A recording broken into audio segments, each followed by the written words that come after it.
हिंदू मजहब क्या है? हिंदू कौन होता है? इस मजहब का बानी कौन है? दुनिया का तीसरा बड़ा मजहब हिंदुइज्म है। ये एक कदीम मजहब है। दुनिया में जितने भी बड़े और काबिल जिक्र मज़ाहिब हैं, उनका कोई ना कोई बानी ज़रूर है। लेकिन हिंदू मजहब एक ऐसा मजहब है जिसका कोई बानी नहीं। कोई भी हिंदू अपने मजहब के बानी के मुतल्लिक दावा नहीं कर सकता। हिंदू मत के पैरोकार को हिंदू कहा जाता है।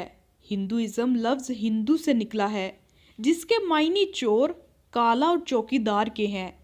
हिंदू मजहब में इबादत का एक तरीका नहीं होता। अगर किसी आम हिंदू से पूछा जाए कि वो कितने खुदाओं पर ईमान रखता है, तो सबके जवाबात मुख्तलिफ होंगे। कोई 3 खुदाओं पर ईमान रखता है, कोई 33 खुदाओं पर, कोई 100 खुदाओं पर, कोई 1000 और कोई 33 करोड़ खुदाओं का वजूद तस्लीम करते हैं। लेकिन इसके बावजूद हिंदू धर्म में 3 देवताओं को बहुत अहमियत हासिल है, जिनके नाम ब्रह्मा, विष्णु और शिव हैं। हिंदुओं के नज़दीक ब्रह्मा खालिक है, विष्णु रब्बियत का फरीज़ा अंजाम देता है और शिव फना और मौत का देवता है।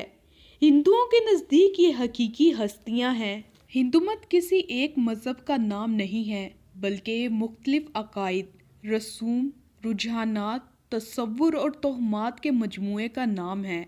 ये किसी एक शख्स का कायम करदा या लाया हुआ नहीं है, बल्कि मुख्तलिफ जमातों के मुख्तलिफ नज़रियात का एक ऐसा मुरक्कब है जो सदियों से जाकर तैयार हुआ है।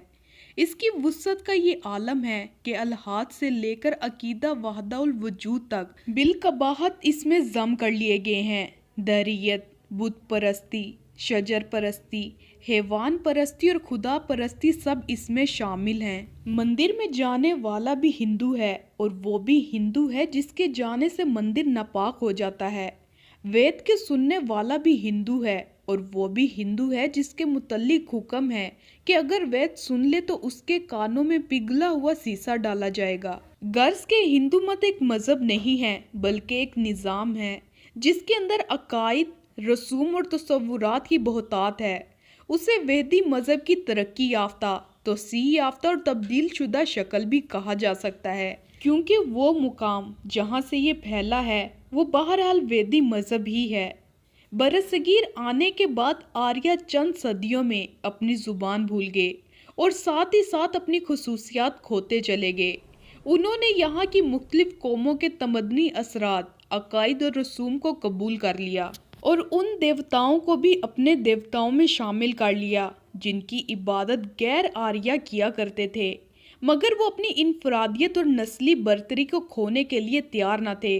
चुनाचा उन्होंने एक तरफ हर उस जमात और मजहब से टक्कर लेने की ठानी जिसने उनकी अजमत से इनकार कर दिया, और दूसरी तरफ ज़ातों की बंदिश को सख्त करके ऐसे अकायद और रसूम का जाल फैला दिया कि लोगों के लिए उससे निकलना मुमकिन नहीं था।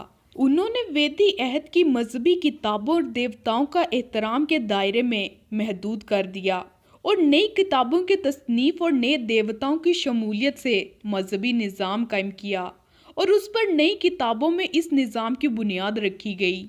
धर्म शास्त्र और पुराण को सबसे अहमियत हासिल हुई। खराफात, जमियात, अकायद और रसूम के लिए कुरान ने उनको मवाद फराम किया और अमली ज़िंदगी के मुतालबात को धर्म शास्त्र ने पूरा किया। ब्रह्मा, शिव और विष्णु को तस्लीम कर लिया गया और अल वहीद की इन तीनों शक्लों को त्रिमूर्ति के नाम से मौसूम किया गया। ब्रह्मा को पहले अफजल माना गया और सरस्वती को, जिसकी सवारी मोर है, इसकी बीवी बताया गया। उसे इल्म और दनाई की देवी बताया गया। फिर ब्रह्मा की अजमत कम करके उसकी पुरस्तिश रोक दी गई और विष्णु और शिव को उस पर फोकियत देकर उसकी कमतरी का ऐलान कर दिया गया।